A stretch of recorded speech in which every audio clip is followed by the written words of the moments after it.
Magandang umaga po sa inyo lahat. Magandang umaga po naman. Batiin natin ang bawat isa. Good morning po. Palakpakan ang Panginoon. Nito pong nakaraang buwan ay nabigla po tayo sa mga ilang balita dito sa ating diocese at maging sa kabilang diocese ng San Jose, diocese ng Cabanatuan, diocese ng San Jose. Ilang pari na po ang nawala sa aming linya. No? Sa kabilang diocese, si Father Edwin Bravo, si Father Baby Malga po. Tapos dito sa ating diocese, si Father Kit Algas, Father Lito Parulan, tapos yung aming professor, si Monsignor Sabino Bengo. At noong nitong nakaraang araw, nabigla po tayo sa pagkamatay ng isa sa mga pinakamagaling na presidente ng Pilipinas, si President Pinoy. Tapos kung nagbabasa kayo ng Facebook, may mga comments, bakit ay ka nauna pa? Si Pinoy. Alam niyo na ang ibig sabihin. Bakit hindi pa ay ka nauna yung isa? Tapos comments, wag namang ganon. Wag namang ganon. Sapagkat malinaw na malinaw pa ipinapaalala sa atin ng ating mga pagbasa, maging ng ating ebanghelyo.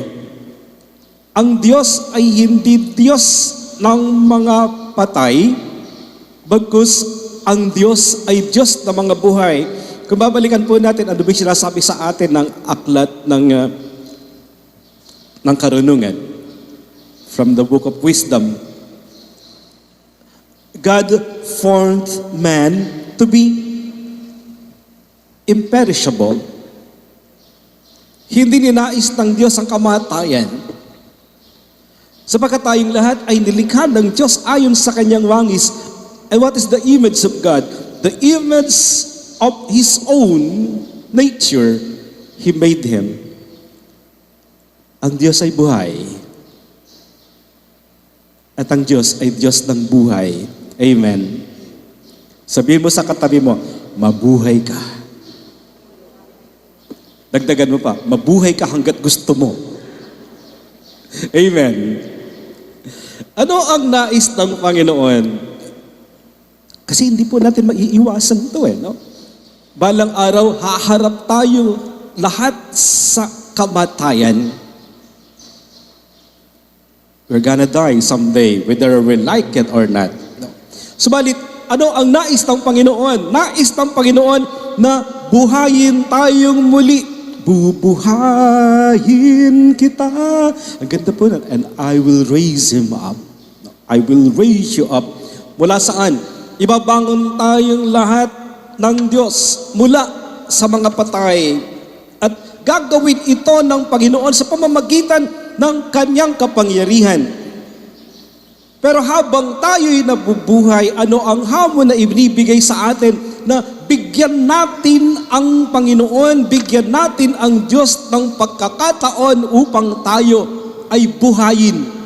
Kasi kahit anong gusto ng Diyos na buhayin tayo, pero pinipili ng tao ang kamatayan, walang magagawa ang Diyos. Gagawin niya ito, sabi ko nga, gagawin niya ito sa pamamagitan ng kanyang kapangyarihan. Subalit kinakailangan nating hayaan nating ibangon tayo ng Diyos mula sa mga patay sa pamamagitan ng pananampalataya. Taas ang kamay ng lahat ng sumasampalataya. Harapin mo yung katabi mo, sabihin mo sa kanya, sumampalataya ka't mabubuhay ka. Have faith and live. Kaya nga, pag ginamit natin yung salita, believe. Sabihin nga natin, believe. be alive. Halos magkatunog, di ba? Believe and living. Ang pagsampalataya ay pagkabuhay. Ano pa yung pinapaalala sa atin? That in this life, fear is useless. What is needed is trust. Baliwala daw yung pagkatakot sa buhay na ito. Wala tayong dapat na gawin kung hindi ang magtiwala sa makaamang pagmamahal ng Diyos. But we cannot deny the fact that this season, this time of the pandemic, pakipatay mo na. Yan pwede mong patayin. Pero ang sabi ng Diyos, huwag kang papatay. Sapagkat hindi ninanais ng Diyos ang kamatayan ng tao. Ang nais ng Diyos, mabuhay tayong lahat. Pero sabi nga ni Father kanina, hindi natin maikakaila yung takot at pangamba na nangingibabaw sa ating mundo ngayon. Nakakatakot po yung ating panahon. Kahapon po nag-house blessing ako sa Vega. Yun po yung naging kwentuhan namin. Oh, Father, nakakatakot po ma-hospital ngayon. Ako, Father, nakakatakot po magpagamot kayo. Kasi po yung kamag-anak po namin, nung dinala po namin sa hospital, wala naman po siyang COVID. Tapos kaya inabutan nga lang po ng kamatayan doon sa hospital. Hindi na po pinalabas. Paglabas po, COVID na. Nakakatakot, no? Kahirap. Pero patuloy na pinapaalala sa atin, huwag kang matakot, huwag tayo mangamba, sapagkat ipinapaalala ng Panginoon sa pamamagitan ng pagpapakilala niya ng kanyang sarili, I am the resurrection and the life, and whosoever believe in me will not be perished, but will have an everlasting life. Ako ang muling pagkabuhay, at ang sino mang sumasampalataya sa akin kahit mamatay ay muling mabubuhay. Kaya let us make it personal. Sabihin mo, sumasampalataya ako. Harapin mo yung katabi mo, sumasampalataya ka ba? Mamatay ka man. Diba?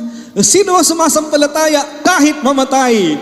Wala siyang dapat na ikatakot sapagkat muli siyang ibabangon ng Panginoon sa wakas ng panahon. Palakpakan ng Panginoon. Marami naman po tayong katiyakan na narinig na natin mula sa bibig mismo ng Panginoon. Ito po yung diwa ng Eucharistia. Ano yung pinapaalala sa atin ng Eucharistia? Yung pagpapakilala mismo ng Panginoon, I am the bread of life. Ako ang tinapay ng buhay. Ang sino mang kumakain ng aking laman at umiinom ng aking dugo ay may buhay na walang hanggan at siya'y muli kong ibabangon sa mga huling araw. Sapagkat ang Diyos ay Diyos na nagkatawang tao. Ayan alam ko marami nakikinig sa gawi-gawi dyan na hindi nila pinaniniwalaan. Dapat maniwala sila kung talagang iglesia sila. Ay, si Father. Ang Diyos ay Diyos na nagkatawang tao. Namatay at muling nabuhay at may kapangyarihan siyang gawin ito. Malinaw po ba, mga Katoliko? Sabihin mo, Amen! Ayun Sapagkat lulundo tayo sa ating pananampalataya. This is the basic teaching of the Catholic Church. No? Na kung babalikan daw po natin yung diwa ng ating binyag, ito yung sinasampalatayanan natin. This is what we believe in. Sumasampalataya tayo na kung tayo'y namatay na kasama ni Kristo, tayo rin ay kasama niyang babangon. Mabubuhay bilang alagad ng Panginoon na nagpakasakit. At sumasampalataya po tayo na ipinagkaloob sa atin ng ating Panginoong Kristo sa pamamagitan ng binyag ang banal na Espiritu. Sabihin nga po natin, Espiritu. Bakit ba tinawag na Espiritu? Inspirare is hininga. Kapag ka idinugtong natin yung Espiritu sa banal na Espiritu, nangangahulugan, banal na buhay, banal na hininga, tinanggap natin at ito ang siyang bumubuhay sa atin. Kaya tayo may tinatawag na life in the Spirit. Amen. Sabihin mo, sumasa akin ang Espiritu ng Panginoon, kaya't ako'y buhay na buhay, at ang taglay ko ay ang buhay at hininga mismo ng Diyos. Palakpakan ang Panginoon. The Spirit is an indwelling Spirit. Kaya kinakanta natin mga Kristiyano, buhay, buhay, buhay kailanpaman. Amen. Kaya sabihin mo sa katabi mo, na buhay ka hanggat gusto mo, sapagkat sumasa iyo ang Diyos.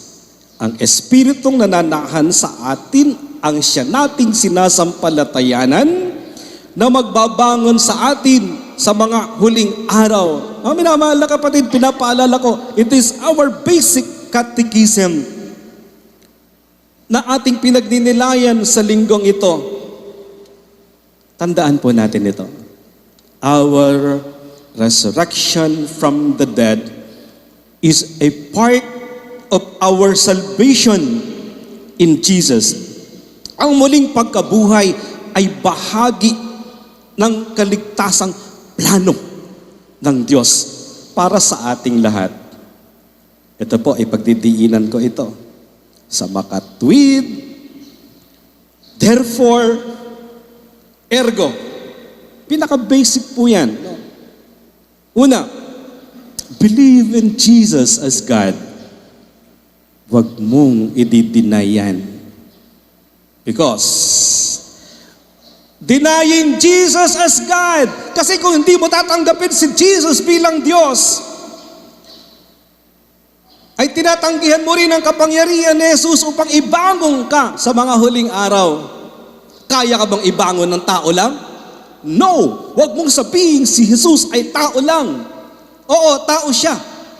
Pero siya rin ay Diyos. Sapagkat sa kanyang pagkakatawang tao, pagpapakasakit, pagkamatay, hindi siya nanatili sa kamatayan, bagkus siya'y muling nabuhay upang bigyan tayo ng katiyakan sa buhay na walang hanggan. Upang pagdating ng panahon, maririnig mo rin yung sinabi ng Panginoon sa Ebanghelyo, Talita Kumi, bumangon ka mula sa mga patay.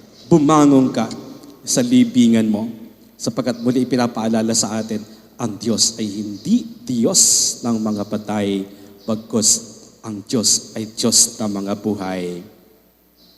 Pero babalik tayo sa katanungan, bakit muling nabuhay si Jesus? Simpleng sagot, kasi Diyos siya. Bakit niya tayo muling bubuhayin? Bakit kaya niya tayong buhayin? Simpleng sagot, kasi Diyos siya. I am the resurrection and the life. And to tell you, my brothers and sisters, resurrection is a free gift to be claimed by faith. Ang muling pagkabuhay ay matatamo lamang ng mga taong sumasampalataya kanino? Kay Jesus na muling nabuhay. Bakit muling nabuhay si Jesus? Sapagkat siya'y may kapangyarihan ng isang Diyos. Malinaw. Sana naliwanagan din yung mga nakikinig sa gawin dyan. Ulitin ko, resurrection is a free gift to be claimed only by faith. Pananampalataya lamang ang makapagsasalba sa atin. And let us believe in Jesus and look forward with joy. So, palataya tayo at magkaroon ng kagalakan sa puso natin sa pagharap sa kamatayan. Huwag ka matakot, bahagi yan. Harapin mo yung katabi mo, sabihin mo sa kanya, mamamatay ka rin. Pero huwag kang matakot, mangamba. As we end this reflection, ano yung pinapaalala sa atin? That Christian death is a happy death. Sabihin nga natin, Christian death is a happy death. Ang kamatayan daw po bilang Kristiyano, ito daw po yung pinakamasayang kamatayan. Sila nga, pag namatay, hindi na dinadalaw yung mga ano nila eh. Yung mga namatay nila eh. Wawa naman. Pero ang kamatayan ng isang Katoliko Kristiyano, ikatlong araw pa lang, may padasal ka na. May pasyam ka pa. May paapat na po.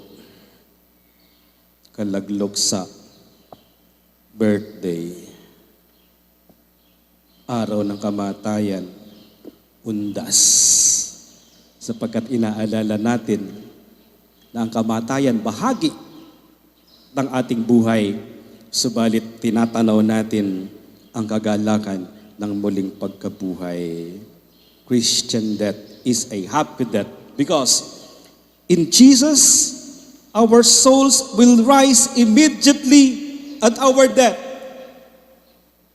And our bodies will rise on the last day when Jesus comes again. Amen. Ipahayag natin ang misteryo ng ating pananampalataya together. Si Kristo'y namatay